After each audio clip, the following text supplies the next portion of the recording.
Okay, we have a special guest in the audience tonight.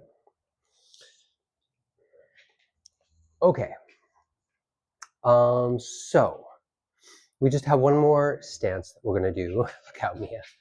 We just have one more stance that we're gonna do. My dog's gonna be working on her best to get in the way. Look at me. I'm gonna move this. I need the space, girl. I need the space. I'm sorry, so rude. Okay. So this last stance is the last of the formal stances that I do when I stance train, which is kind of a misnomer because I'll pause and stand in any sort of stance. But when we're doing our beginnings of stance training, it's really helpful to have this sequence here. And because it just gives you something to tie into and say, okay, how can I start practicing these things? Ultimately, continuously through the entire Young 108 form, there is continuously a spot that somebody can come and push on really hard, and you should be strong. Not strong muscularly, your bones should be nice and aligned. And I'm gonna have, in a couple weeks, somebody come, and we're gonna just show those angles to people for this starting sequence. So that's where we're moving to. So before you do the next video, make sure you're very comfortable with all these stances so that you can move between them relatively rapidly. Because we're going to just do a training video. We're going to do a little bit of deep relaxation, and then we're going to work into just going through all of these stances sequentially, and we're going to just move through it. And if you're really actually exploring like how wide you can make your stances and stuff, you will find that you get some exercise as well. So come with that in mind, like, oh, okay, I'm going to do about a half an hour of actual, endurance exercise. So what's going to happen here? Make sure you're not, sore from a previous workout. Make sure you've got enough fluids in your body, and make sure you have enough blood sugar. Okay, so this final stance that we do then is super simple. So as you're coming up out of snake creeps down, you open up your foot only to 45 degrees for this stance. This is golden rooster stands on one leg. So if you've got your nice straight thing, 45 is a nice easy angle for most of us. And then 45-2, which direction this knee is pointing, and these hands are triangulating and pointing down. Well, technically this hand is down, but out that way. And then this is the whole stance. So this guy's on a brush knee position down here on the side with the leg that's going to stay on the ground. And then this top stance is thus. So you want to have your toes pointed, and you want to have your knee and your elbow relatively close together. I'll show that from multiple angles here. Other side.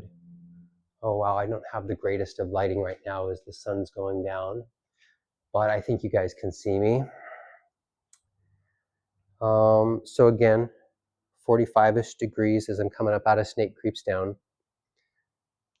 Hand down here, back nice and straight. Extension through here. It's extension this way, but it's also a ball. And then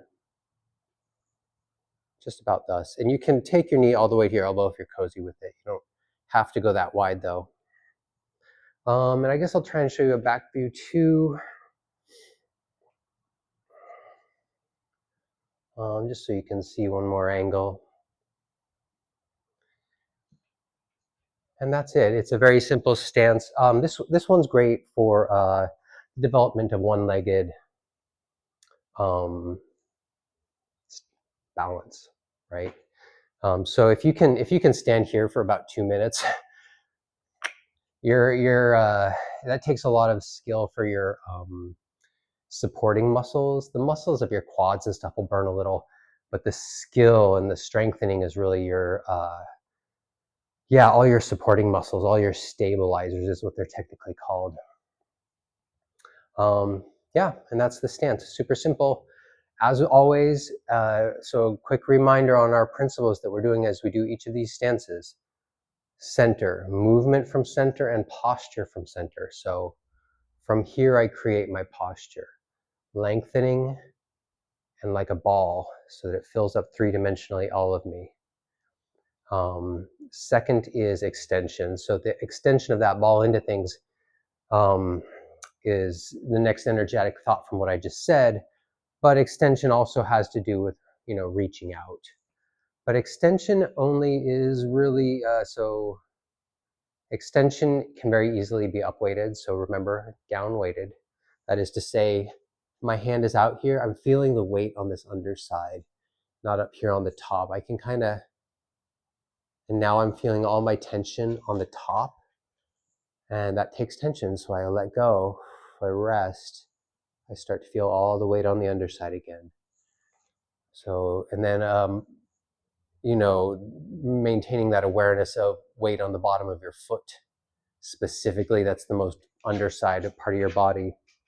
Although, of course, if you're hanging on a pull-up bar, the most underside of your body is the actual point where you're contacting the earth through the bar. Let's see, and I forgot one, relax. Relax as much as possible. We're gonna come around and explore those all again, lesson by lesson, but try and really bring all four of those to your stance training for the next couple of weeks before you do the next set.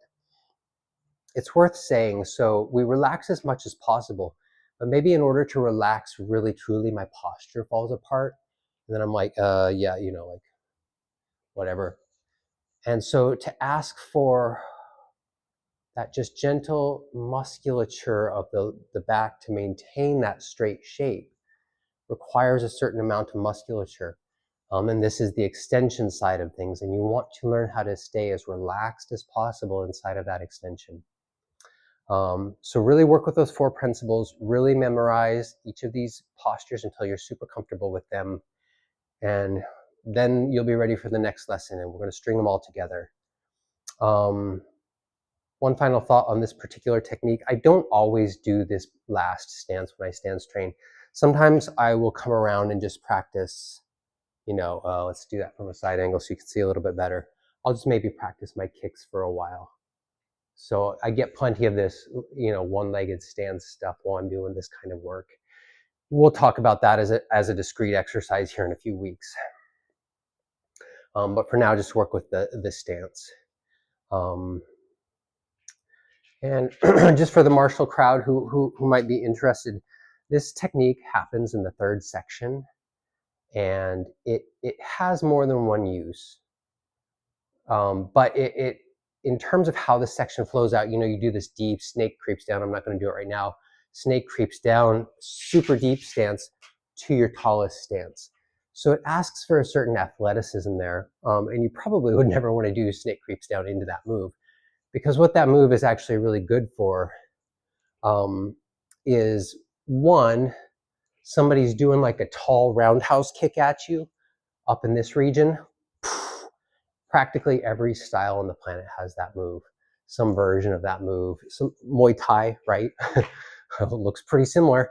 Tai Chi, we've got this hand down here because there's more than one interpretation for the move.